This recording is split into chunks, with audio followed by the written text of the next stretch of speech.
Hi everybody, Dr. Daniel, and today I'll be talking about a list of common migraine triggers. Well, migraine comes to people because it's a genetic thing, and scientists have worked out that, so it's associated with your DNA and inheritance. Something like 12% of the whole world population have migraine headaches, and 25% of women get migraine headaches, and 6% of men get migraine headaches. Migraine is a very disabling condition, and over 1 million people go to the emergency room with a migraine headache every year all over the world. And for women, migraine is the most common medical problem that they get, more common than heart disease, hypertension, or stroke, or things like that. So a definition of terms here, a trigger means it's some kind of event that sets off migraine headache. And then there's the other phrase, which is called aggravating condition, which is a buildup of things like stress or something like that over weeks. It'll set off the headache.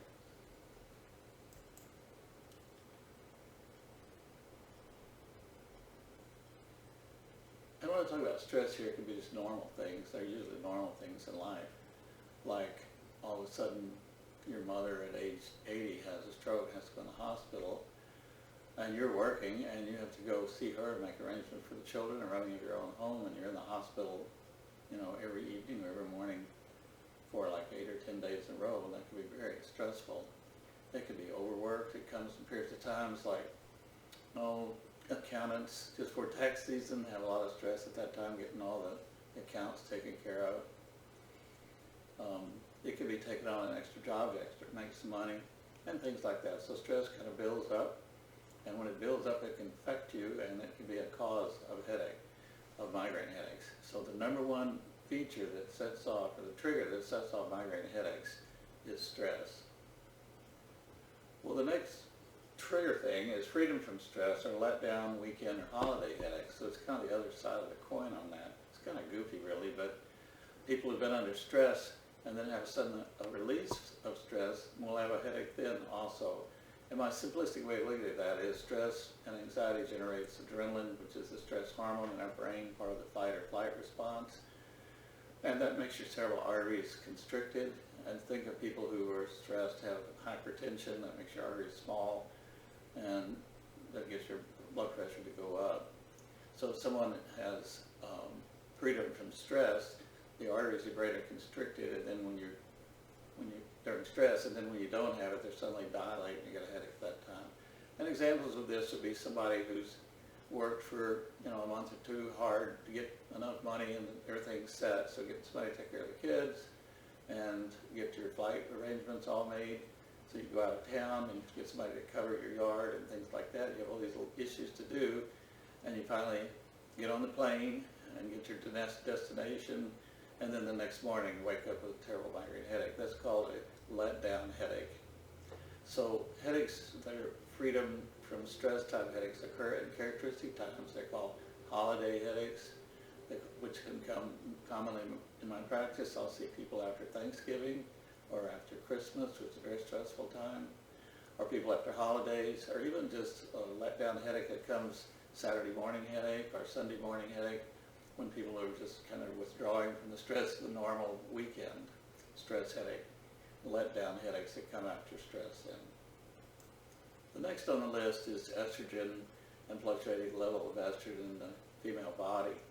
Now Living, L-I-V-E-I-N-G, was a great chronicle of migraine. He wrote a book in 1873. It's a famous book in the migraine literature, and he described catamenial migraine. That's C-A-T-A-M-E-N-I-A-L. It means women's headache, or headaches that come with the menstrual cycle of women. So something like 60 to 70% of women who have migraine will have a headache on the third week of their estrogen cycle, at a time when they're withdrawing off of estrogen. Now that's been really well researched. We know that's certainly true. We don't understand exactly how that happens, but that's something you can say does happen. And so also you have two types of menstrually related headache. So if 60-70% of patients get headache, then 30% of women don't get a headache with menstruation. But of the 60-70% that do, that's divided in two kinds of headache. There's one type that's called pure menstrual migraine, and those are ladies that only have a headache at the time that they're menstruating. And the other class is called menstrually related migraine, which can come with or without aura.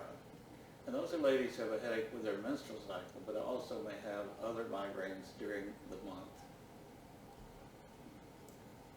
The next feature is called elevated estrogen level from birth control pills or treatment of postmenopausal women. So a lot of doctors will give estrogen to women to treat the pure menstrual migraine, although that's really not recommended by a number of other doctors, particularly if the patient has migraine with aura. Migraine with aura by itself has a 6% risk of migraine if you add estrogen-based product of some sort, either a patch or a shot or a pill. That increases the risk of stroke by 3 times. So it's really super contraindicated, meaning you shouldn't give women who have pure menstrual migraine with aura birth control pills. The other situation is that estrogen is considered by the World Health Organization to be a class A carcinogen. It can cause breast cancer, and the breast cancer incidence before the pill came out, which was about 1960, the birth control pill came out. The incidence of breast cancer then was about 6%, and now it's about 8%. So the FDA has said that all estrogen products like that are contraindicated because of risk of cancer, and also because they can aggravate migraine. Now another situation occurs in women who are postmenopausal and their ovaries have quit producing estrogen. And so doctors have given them exogenous estrogen. It means just estrogen they take extra, like Premarin or something like that. And if the dose of Premarin is too high, that can give a headache. And so elevated doses of estrogen in postmenopausal women, and then also women who have normal cycles that are withdrawing off estrogen who are given a birth control pill or something like that can aggravate migraine headache. The next item is hypoglycemia from fasting. Hypoglycemia means a low blood sugar. And the word breakfast means to break the fasting of sleep. And I can't tell you how many young women, in their 20s or so, in my practice who have migraine, who would give their family, if they have children, they give them all 3 meals a day, no problem. But themselves, they never eat breakfast. So they only miss 1 meal. They don't want to take either 2 or 1.5 meals a day. Or some people snack during the day. And really we need to take meals regularly, any dietitian or nutritionist would say. So if you miss breakfast or have low blood sugar certain times, like people who work through lunch, they have a breakfast maybe in the morning. If they don't eat any lunch to maybe 3 or 4 in the afternoon, they can get a headache from that. And you treat it by feeding the headache or giving them something to eat. Or really, persons with migraine should eat regularly, is the basic idea there. Migraine patients also should prepare for this kind of thing by carrying snacks with them, like a little power bar in there, or crackers, or a bit of candy in their purse, so they can take something if they feel themselves getting a headache or feeling hypoglycemic, which can make you feel dizzy and kind of hot and anxious-like. The next item is barometric pressure change. And I hear this all the time in the office. Patient will come in and say, well, the cold front comes through. I live in Dallas, and there's a lot of cold fronts coming through going down to Mexico with the weather, and they've got a headache and barometric pressure change. And that's been studied scientifically and found to be true. And Living in 1873, in his article, his manuscript of migraine, described atmospheric changes that affect migraine. This is also a thing that's like what comes under, it's called decompression illness, scuba diving, mountain sickness, high altitude jet travel, altitude changes, and the dry wind sweeping down to the mountains that aggravates headache.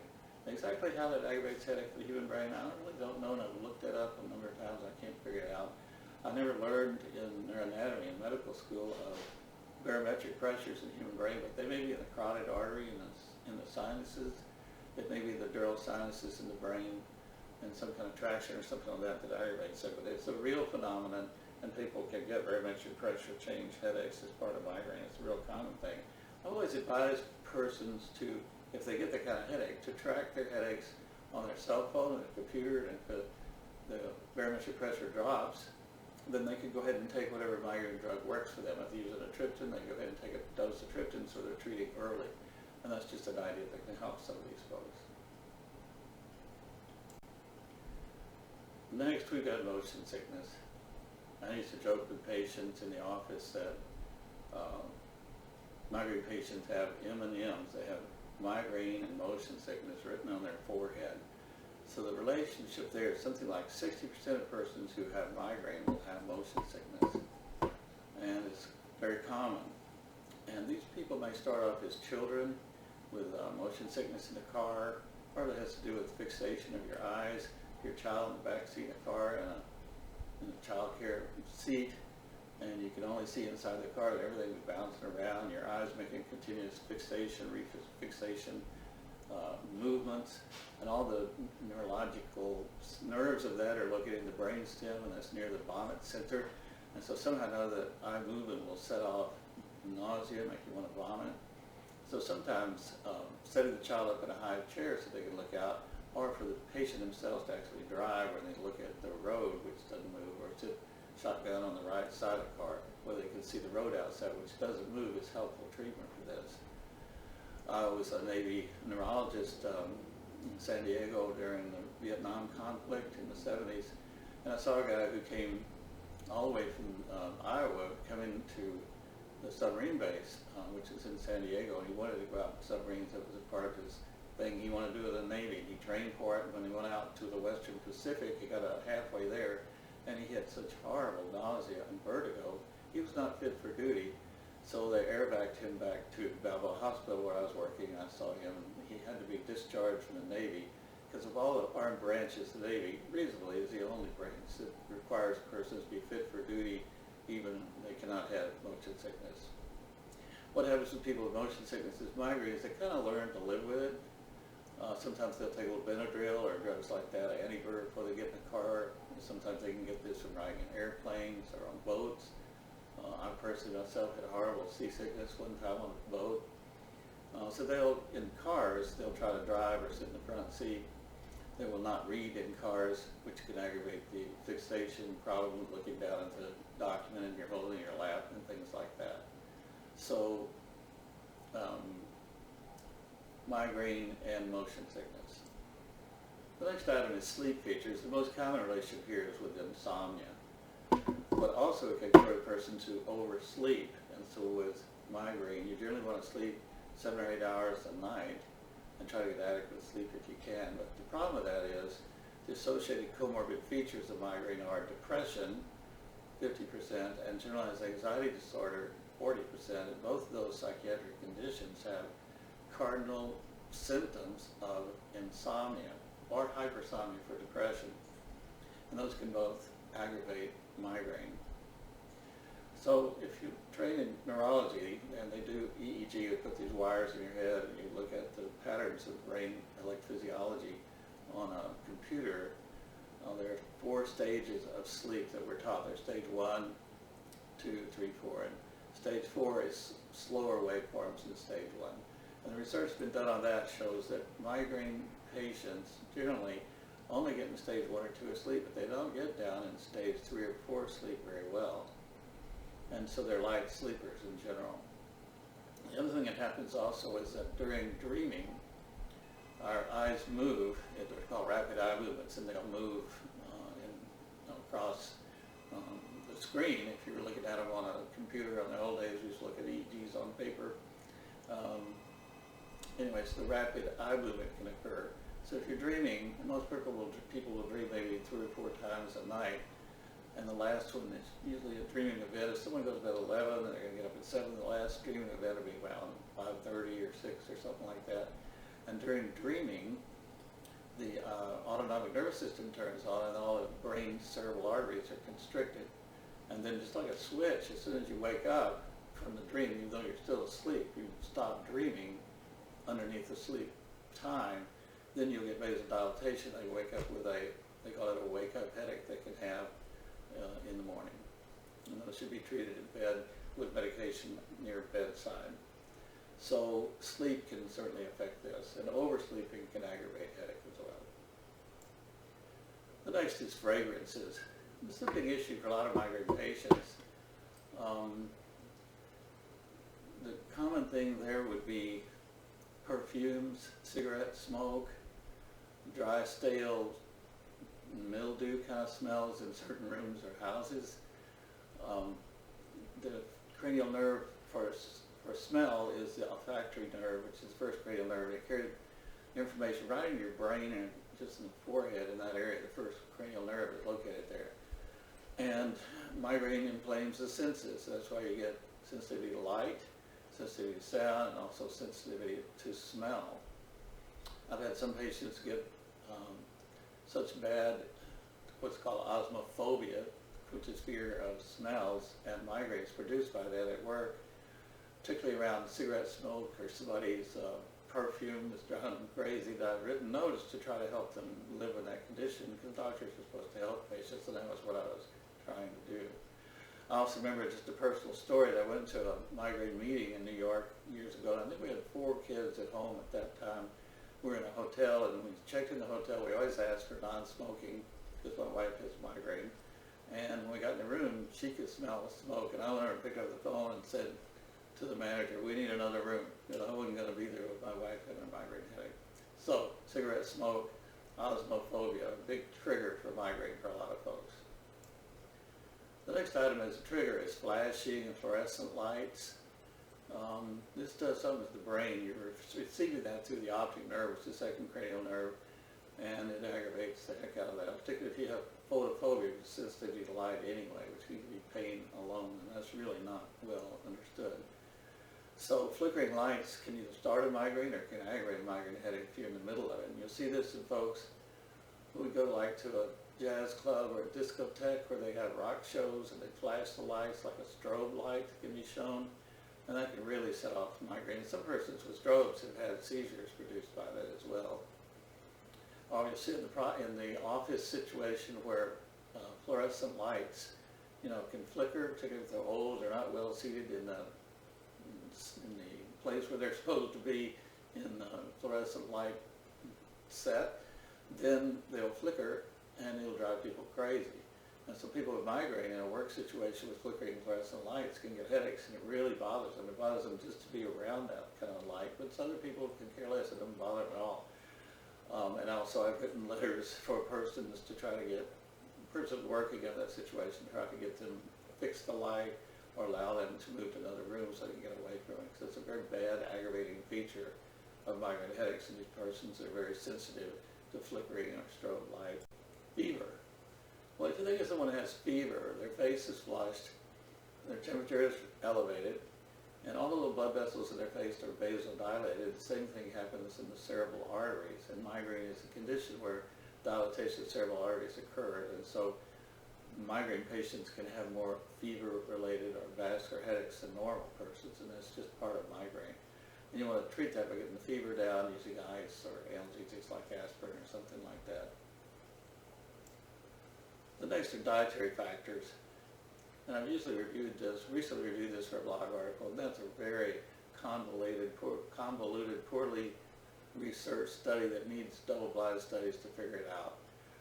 So most major organizations, and I even have a handout on my web page on dietary factors that can aggravate migraine, but whether they actually do that or not, I am not certain. But I use the list that the American Headache Society and the National Headache Foundation have used. And again, whether this is scientific or not, I don't know. The common things that are in there are hot dogs, MSG, which is an accent, or cheeses, stuff like that will set it off. The answer to that is just don't eat those foods and try to avoid them and see if it gets rid of it. People will refer that to the allergy headache. Well, allergy is not a word that's found in the International Classification of Headache. An allergy is a situation, and I have allergies myself, I have allergic rhinitis.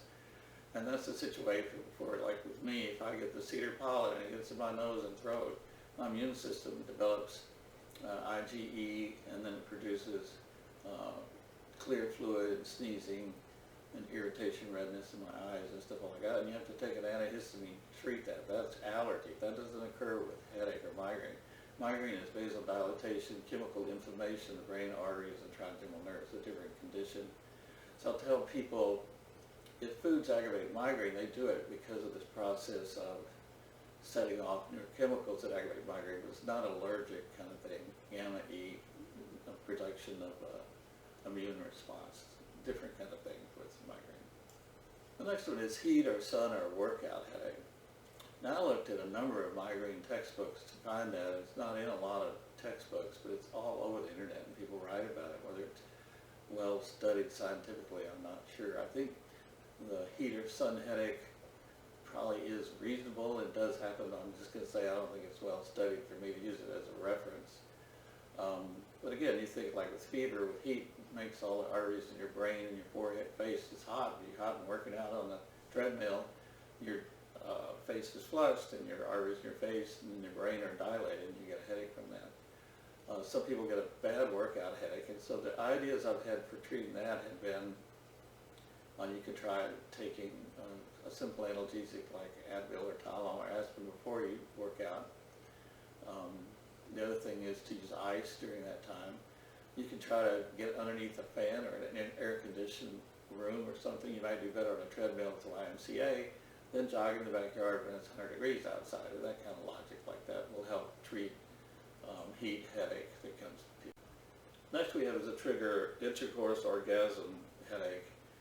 And this is the occurrence of a sudden, quick, very severe headaches that come pre-orgasm at the time of orgasm.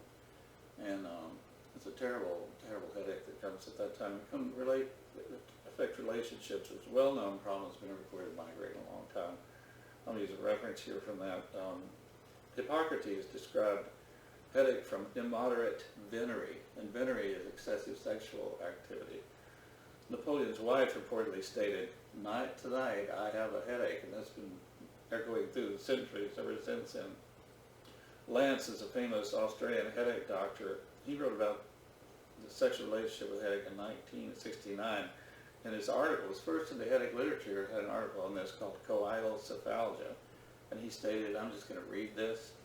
Since foods and wines are often incriminated as sources of headache, it seemed only a matter of time before sexual intercourse was added to the list of pleasurable activities which may be responsible for headaches, the most common of all killjoys. Now, the International Classification of Headache calls this primary headache associated with sexual activity. On the other side of that, Couch and Beers researchers reported in 1987 an article where they found that some persons got relief from migraine with sexual activity and orgasm. So go figure, everybody's a little different. If you want to see a thorough discussion of that, go to chapter 12 of my book, Migraine, and I've got a big discussion there about all that. Well, the next is overuse of analgesic, and this is the most common reason in the world why someone goes to see a doctor, a headache doctor, is medication overuse headache. This term used to be called rebound headache in the old days, but now it's changed to be called medication overuse headache. So only 3 to 4% of the world population get medication overuse headache, but if you're a headache doctor, it is 90% of people knocking at your door who want to come to the office for new patients. 90% of them have medication overuse headache, and the doctor is required to educate them about not over-treating medicine and trying to get them off that. Particularly caffeine and other drugs like that can be helpful for them to get back out of the headache problem they're having. The International Classification of Headache has a term called chronic migraine, which means the patient may have 15 or more headache days a month, 8 of which have migraine features, or what's called episodic migraine, where there are less than 14 headaches a month. The International Classification of Headache also says and has guidelines and rules on how much of analgesics can aggravate headache. So they say with NSAIDs, that is non-steroidal anti-inflammatory drugs like Advil, naproxen. They also include in that group, which are not NSAIDs, Tylenol and aspirin. The drugs like that, they're simple over-the-counter drugs. They're used for headache. If you take one drug 15 days a month, that can give you headache. But with more powerful drugs like triptans, opiate narcotics, or barbituric drugs, butalbital, if you take one of those 10 days a month, it can give you headache. So in general, headache patients are called to not overtreat migraine, to use anything like that more than 2 days a week. I can remember years back, about 10 years ago, I was going to a headache lecture by another neurologist that I knew in Dallas, and he stated in that lecture that you could treat migraine with three days a week. With 3 days a week, it was okay, but it's really not. That's not what the International Classification of Headache says. So you should limit headache treatment to just that period of time. So please avoid medication over your headache. I have big articles about that on my migraine blog. The next feature is head injury, concussion, post-concussion features. Well, those can all liberate neurochemicals in the brain, and that's not good for migraine patients. So migraine patients with minor head injury, concussion, or post-concussion syndrome will have more headache than the normal person would. There are also limits of time that are suggested for this. So just a mild head injury, you can have a headache non-concussive. You can have a headache lasting a couple of days.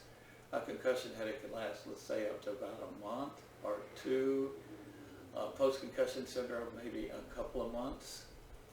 But none of those types of headache that are listed will cause headache every day or bad headaches for a year or 6 months or something like that. What's happening with most of those folks is they are over-treated with headache and they get medication overuse headache. And I can remember a patient I saw a couple of years ago who was in a hospital outside of Dallas and had a bad head injury. Scan was okay, just had a concussion, nothing serious wrong, had a normal neurologic exam. But they give him an opiate narcotics, which she took for 2 months, and she had headaches every day for 2 months, and then she got off of it after that and started taking Tylenol. And when I saw her, she was taking caffeine and Tylenol and Advil, and she was having a headache from that. And so taking a history from the doctor's point of view, seeing how much headaches the person is taking, presenting with daily headaches is an important part of the deal. So head injury, don't overtreat, please.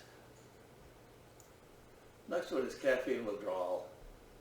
Well, the American Migraine Society has said that use of caffeine is the #1 cause of drug that causes medication overuse headache as an over-the-counter drug. In Germany, apparently, it's Tylenol. And so the Mayo Clinic and other health authorities have stated that for a normal non-migraineur patient, they could take up to 400 milligrams of caffeine a day. Usually we take it as coffee, and it won't bother you or cause any health problems. But if you have migraine, it's one of the things you should probably get off of, because caffeine can aggravate migraine, particularly if you're taking it every day. Well, you're not just using it 2 days a week, you're taking it every day. And I see a lot of patients come into the office and sit down and they've got a Starbucks Grande coffee, which they'll put down on the floor between their feet, and it's got 500 milligrams of caffeine in it, so that's quite a lot. So if you get off caffeine, it can cause symptoms. Those are caffeine withdrawal symptoms, and of course the #1 symptom is going to be headache. Now the Diagnostic Statistical Manual, 4th edition, in psychiatry in the year 2004 listed that caffeine was an addictive drug. So caffeine's addictive. And when Coca-Cola came out, late 19th century, something like early 19th century, then the laws were passed saying that caffeine was addictive and Coca-Cola was addictive. Of course, they never broke it down and told the world what's really inside of Coca-Cola, really. We know it has, I think it's 35 or 40 milligrams of caffeine in each Coke. All right. So the symptoms of caffeine withdrawal can be drowsiness, headache, listlessness, mental, cognitive kind of problems, trouble sleeping. It can last a couple of weeks. Some people prefer this to taper off of caffeine rather than stop it quickly. That'll help with getting off caffeine without doing it quickly. The next trigger is wine, beer, alcohol, and hangover headache as a discussion. We'll read about this. Paulus Aeginata in the 7th century described migraine from the drinking of wine. And Gallagher, writing in Headache in 1988 on diet and migraine, stated, quote, alcohol is a non-specific vasodilator that is thought to provoke migraine attacks in susceptible persons by depressing or altering the function of the central vasomotor centers, since the direct effect of alcohol on blood vessels is insignificant. Of all the known precipitating agents, alcohol is the most consistent provoker of headache in the largest number of migraine patients. Well, again, we're in a kind of a controversial, in my opinion, poorly researched area. So there's a lot of things we don't know about that. There's a lot of things that are said to cause headache in this group of problems with alcohols, different kind of alcohols, red wine, white wine, and all that kind of stuff. Again, I think it's been poorly researched. We need controlled studies to sort it out. I will say that the data for red wine is pretty powerful, and most powerful in that group. And so, again, alcohol, it's a vasodilating experience in the cerebral arteries, and migraine process causes that, so it gives you headaches, just like fever and heat and things like that we talked about earlier. The other thing is a hangover. So you can have, some persons have immediate reaction from a headache, and migraineurs typically get that. They'll drink red wine and get a headache at the end of a drink. That's usually migraine. But a normal person, if they drink too much alcohol, the next morning they wake up, they'll have a hangover. And that's just a hangover kind of condition from alcohol that anybody could have who doesn't have migraine. But migraine patients get worse hangovers than anybody else, right? All right, thanks. The next item is brain freeze or ice cream headache as a trigger. Wow. Neil Raskin from Australia described this, and he said that the most common substance that aggravates headache in all persons is ice cream or cold on the palate. That's more frequent than like wine, which aggravates maybe migraine patients, as we said. So there's something about the hard palate that's innervated by the maxillary nerve, part of the trigeminal nerve, that carries brain right into your brain. The experience of the ice cream headache is something cold on the palate. After a few seconds, causes a dagger-like pain that goes up the top of your head. It can last 10 to 20 seconds. For some people, it may last a minute or two. And those are long periods of time. They're very painful. These people stop in their tracks. They can't think. They don't move. And then, praise God, it goes away pretty quickly and they come back. So the answer to that is, don't put cold on your palate if you get an ice cream headache. And try to eat things without putting substances there. Or the results, most of the studies have not found that ice cream should be restricted, though, however, because of this, because everybody knows how it goes. It's ice cream, you scream, we all scream for ice cream. The next is toothache, grinding with TMJ syndrome, which TMJ syndrome is part of the general anxiety disorder, where people grind their teeth in their sleep and their jaw is sore. And so that's an aggravating feature for that. The last of the list I have here is prolonged exertion. So prolonged exertion can turn on the autonomic nervous system, like you're stressed. Like somebody studying, let's say, cramming for final exams in college. You're going to spend 3 or 4 days, you don't get any sleep, you don't eat well, you stay inside the whole time, looking at books and using your eyes, not getting exercise, probably not eating well, not sleeping well, all that stress. So prolonged exertion like that, or people who are do athletics in the same way, to get ready for sports and train like that, can really stress your body and get headaches in that situation. The closing statement I want to make about this is, again, that triggers are things that set off a headache quickly. Triggers would be like red wine, as we've mentioned, not eating, barometric pressure change, and extenuating circumstances were things that occur over several weeks, and that's usually stress, nerve stress, or not sleeping well. Okay, that's the end of my talk here on a list of migraine triggers. Please click like or subscribe down there. Follow me on YouTube, where I have a lot of other articles on migraine. God bless all you people who have migraine headaches, and I'll see you on the next talk.